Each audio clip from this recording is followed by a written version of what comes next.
السلام عليكم ورحمة الله وبركاته. ازيكم يا حبايبي؟ عاملين ايه؟ يا رب دايما تكونوا بألف خير.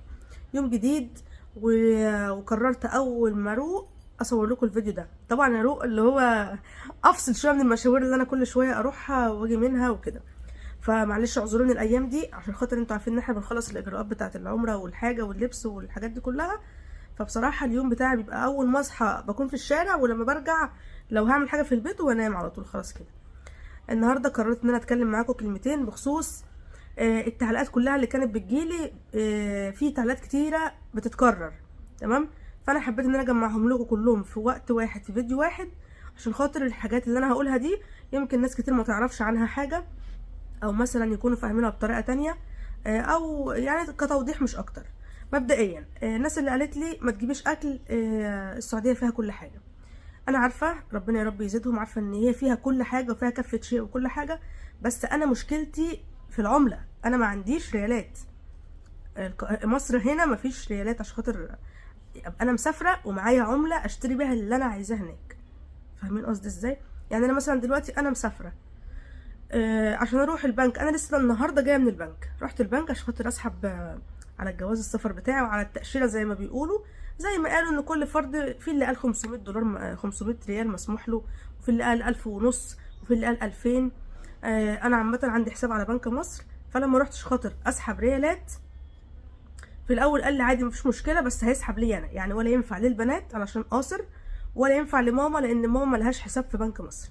هي بتروح بنفسها بالباسبور بتاعها وبالتأشيرة وبتذكرة السفر، لان هم بيعرفوا وبيشوفوا ميعاد السفر امتى وان انت ترجعي امتى، فبيعلموا على الاتنين دول، وبيختموا الجواز ان انت خدت من عندهم مبلغ كذا، وبيتختم كده الجواز. انا ختمهولي يعني اتختم خلاص، تمام؟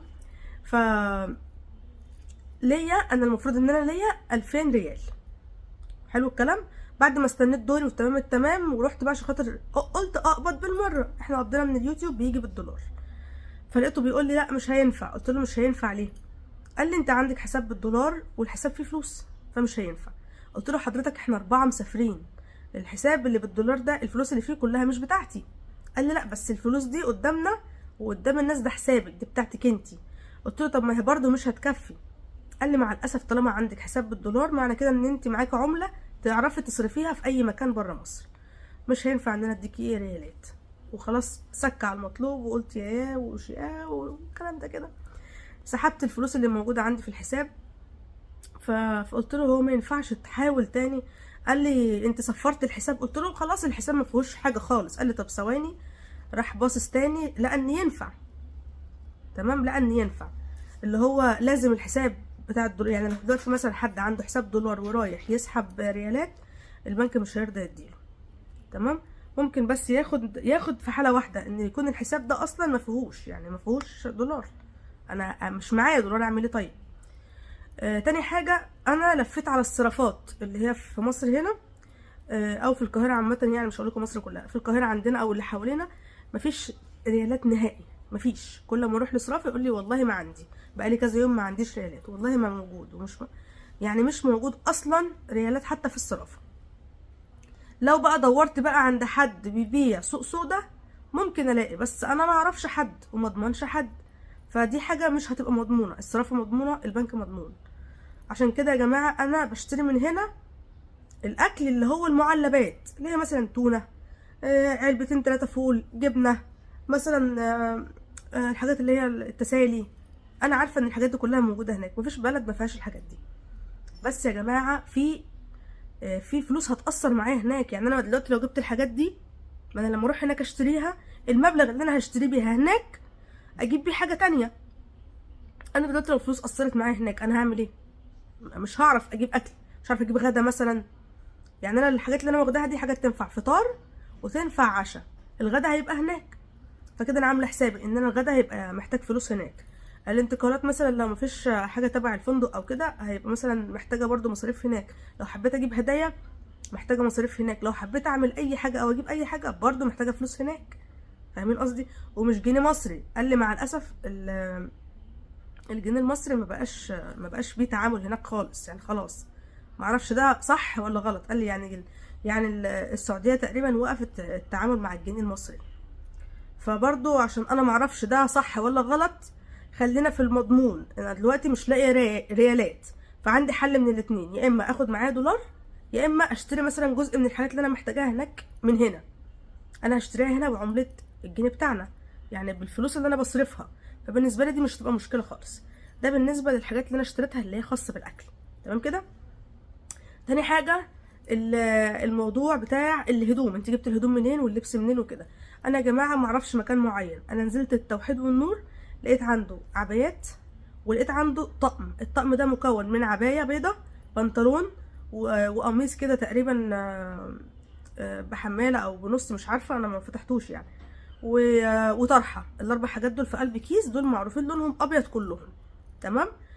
بس انا ما عجبنيش الجلابيه دي، عامله زي جلابيه البيت بالظبط، والخامه بتاعتها قطن، فما حبيتش ان انا اجيب مثلا دي، ما عجبتنيش. رحت رايحه على عين شمس اللي هو فيه هناك في شارع احمد عرابي محلات بتاعت عبايات. عندكم ممكن تنزلوا مول صدناوي، مول القدس، اي مكان في العتبه في محل اسمه ابو الفدا بتاع ملابس المحجبات. في التوحيد والنور يمكن اللبس ده يعجبكم. انتوا لو رحتوا لاي محل بتاع عبايات هيقول لكم عندي ابيض الشكل ده ساده، وعندي ابيض فيه الوان تانية. تمام. بس اللي عرفته ان الشرابات اللي كانت جايه لي دي اللي عليها رسومات ما ينفعش، لان ولا رسمه حيوان ولا رسمه انسان تنفع على الشراب. معرفش برضو دي صح ولا غلط. فانا جبت شرابات ساده. انا جبت حاجات تانية كتيره. فدي حاجات من ضمن الحاجه اللي انا برضو عايزه اعرفكم عليها. في برضو الشنط، الناس اللي سالتني انت واخده حاجات كتيره، ده وزن ومش هينفع وهتدفعي زياده وهتدفعي معرفش ايه. يا جماعه انا التاشيره بتاعتي او التذكره بتاعتي مكتوب عليها ان انا مسموح لي شنطتين. تمام. انا رحت اتصلت النهارده بالحاج سامي اللي هو مطلع العمره يعني وكده، فقلت له انا دلوقتي مسموح لي ب2 شنطه، انا عايزه اعرف الوزن بتاع ال2 ايه. قال لي الشنطتين، الشنطه الواحده 23 كيلو، يعني انت مسموح لك ب46 كيلو للفرد الواحد، غير 7 كيلو على الطياره. يعني مسموح لي بشنطه كمان على الطياره. طبعا الطياره دي ما ينفعش ان انا احط فيها حاجه، ولا اكل ولا سوائل ولا الحاجات اللي هي زي كده. الحاجات اللي زي كده بتتحط في الشنطه اللي هي التانية اللي في بطن الطياره. تمام.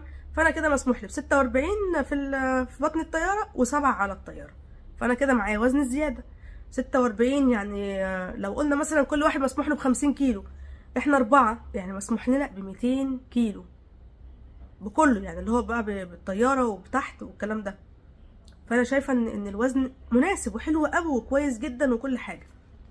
فما تقلقوش بقى من حته ان انت شايل حاجات كتيره، وما تنسيش ان انت عندك وزن. وبرده ما تقلقوش، برده انا هجيب الميزان وهوزن الحاجه بتاعتي واظبطها. يعني انا مسموح لي بشنطتين، الشنطتين دول مش هيتعدوا مثلا ال 40 كيلو او اقل كمان، عشان خاطر اللي هيشيلها هيبقى رأفة بيه. تمام. فما تقلقوش من موضوع الوزن يعني وكده. العمره بتاعتنا ان شاء الله 15 يوم، 10 ايام، 11 يوم في مكه و4 ايام في المدينه. المفروض ان احنا كنا هننزل على مكه الاول وبعد كده نكمل في المدينه، بس البروجرام اتلخبط وبدا ان احنا هننزل على المدينه، هنقعد ال4 ايام في الاول وبعد كده هنكمل ال11 يوم بتوعنا في مكه. فمش مشكله، الحمد لله. ربنا كاتب لنا ان احنا ننزل على المدينه الاول. مش هتفرق والله، ده مكان حلو وده مكان حلو، وده ربنا رايده هيكون. وانا بحمد ربنا ان ربنا خلاص يعني ناولنا العمره في الوقت ده. الناس اللي بتقول لي انت مسافره عمره واختك بتتجوز، يا جماعه احنا محددين العمره وحاجزين العمره من قبل هدى ما تحدد الفرح اصلا. يعني احنا ما عندناش والله، مفيش حاجه اسمها عند. انا مفيش ما بيني وبين هدى اي مشكله. تمام. انا دلوقتي حجزت انا وماما على اجازه نص السنه، على اساس ان هدى كان فرحها 25/1، يعني هي هتتجوز 25/1. خلاص خلصنا من فرحها ومن الصباحيه وطمنا عليها. تمام. هنسافر يوم 28/1. هو ده كان المفروض اللي احنا كنا ماشيين عليه. هي اجلت فرحها، جينا بعد كده احنا خلاص احنا حاجزين على يوم 28/1، والتاشيره طالعه فعلا بيوم 28/1، وهنقعد 15 يوم والكلام ده كله. فدي حاجه مش في ايدينا. وبعدين يعني انا في ناس بتترفض لها السفريه دي وما بيكونش لها نصيب خلاص ان هي تروح، لكن لا، ربنا يسر لنا الامور. وانا مصليه استخاره قبل ما اسافر ولقيتها اتيسرت وقدمت، ومع ان كان قدامي كذا شركه وفي الاخر طلعت تبع ناس ما اعرفهمش اصلا، وناس مش من القاهره، ناس من المنوفيه من عندهم في البلد، يعني اللي هي كانت متيسره الحمد لله. مش اللي هي مثلا ايه، لا احنا هنسافر بالعافيه، لا مفيش حاجه اسمها عافيه. ربنا كاتب لك هتسافري في الميعاد ده بتسافري. فوالله يا جماعه مفيش حاجه اسمها عند، واحنا قلبنا مش اسود، احنا كويسين وقلبنا ابيض والله، بس الناس بس هي اللي محتاجه تشغل عقلها شويه وتفكر شويه. يعني ربنا يهدي. تمام. المهم انا جبت حاجه العمر الحمد لله ليا والماما وللبنات، والبنات شافوا حاجتهم بس ما شافوش الحاجه كلها. ماما بقى اللي ما شافتش وما تعرفش اصلا انا جايبه لها ايه، فانا هجهز لها حاجه العمره بقى كده ان شاء الله لوحدها كده وايه، وفاجئها واشوف هتقول لي ايه. يعني انا كاني بوريها مثلا حاجه للبنات او الكلام ده. ما علينا. المهم الناس يا جماعه اللي عندها حساب بالدولار لو راحت تاخد من البنك الحساب صفروه عشان تعرفوا تاخدوا من البنك حاجه. البنات الاسر او الاولاد الاسر مالهمش، لازم قال لي لازم يكون الشخص اللي هيسحب يكون له حساب ويكون شخص بالغ وشخص كبير يعني عنده حساب في البنك. لولا كده مش هياخد فلوس على الجواز بتاعه او على التاشيره عامه. فربنا يا رب يكتبها لنا جميعا ويتقبل مننا. انا بالنسبه لي تقريبا انا كنت عايزه اتكلم في كذا حاجه، بس والله انا مش متذكره غير الكام حاجه اللي انا اتكلمت فيهم دول، فمعلش اعذروني. ممكن بس اخر حاجه بقى حابه ان انا اتكلم فيها عشان دي برضو اتقالت لي كتير، موضوع فيزا المشتريات. ان انا اعرف اتعامل بفيزا المشتريات عادي وانا بره مصر. تمام. مبدئيا كده عشان انا شغلتها وعملتها، فعشان بس لو حد حابب ان هو يعرف تفاصيلها، انا بكلم خدمه العملاء، بياخد مني بياناتي وبياخد مني اخر 4 ارقام اللي هم من اليمين كده بتوع البطاقه، اخر 4 بس. وبيشوف بقى انت بتشوف انت البطاقه بتاعتك مسموح ليك ان انت تستعملي كام. انا بطاقتي مسموح ان انا استعمل 10,500 بره مصر. حلو الكلام. لو انا هشتري مثلا حاجه من محل او ان انا اتعامل بالفيزا نفسها، لكن على النت مسموح لي ان انا اتعامل بمبلغ اكتر بس برضه مش فاكره كام. المهم كل واحد بيبقى على حسب البطاقه بتاعته وعلى حسب النظام بتاعه. في مثلا مسموح له ب10، في مسموح له ب22، في مسموح له ب45,000، في مسموح له ب90,000 على حسب البطاقه بتاعته قد ايه. اهم حاجه بس ان بيكون بتمليهم ميعاد السفر وميعاد الرجوع، يعني انت محتاجه ان انت تستخدمي البطاقه دي لمده قد ايه. انا حددت من يوم 28 ليوم 15/2 اللي هو 19 يوم مش 15 يوم. بتتصلوا بتتفعل اقل حاجه يعني بيكون يومين عمل، هي بتاخد عامه يومين عمل. ممكن تقولي لهم مثلا ايه انا مسافر يوم كذا ويوم كذا، ممكن تتصلي قبل سفرك بشويه عادي مش مشكله، انت بتعرفيهم هم بيشغلوها على ميعاد سفرك. وليك ان انت خلال 90 يوم تقدمي ورق عشان خاطر البطاقه بتاعتك ما تتوقفش. بتقدمي ايه بقى؟ صوره من جواز السفر، صوره من تاشيره من التاشيره يعني، او لا صوره من جواز السفر، وصوره من التذكره بتاعت الطيران، والمفروض الميعاد او الحاجه اللي هي بتاعت الدخول او الخروج من البلد، حاجه زي كده، ميعاد دخولك وميعاد خروجك من البلد. بتقدمي الورق دي يا اما ترفعيهم على الموقع بتاعهم، هي قالت لي الموقع، يا اما بتروحي فرع من فروع بنك مصر او البنك اللي انت تابعه يعني. ده بالنسبه لبنك مصر، مش ماليش دعوه باي بنك تاني. خلال 90 يوم ليك ان انت تقدمي الورق ده في اي وقت فيهم. لو عدت 90 يوم البطاقه بتاعتك بتتوقف ويبداوا بقى هم يعملوا اجراءات، انا مش عارفه الاجراءات بتاعتهم ايه. فبرضه عشان خاطر الناس اللي بتسال، انا برضه كلمتكم على موضوع الفيزا دي.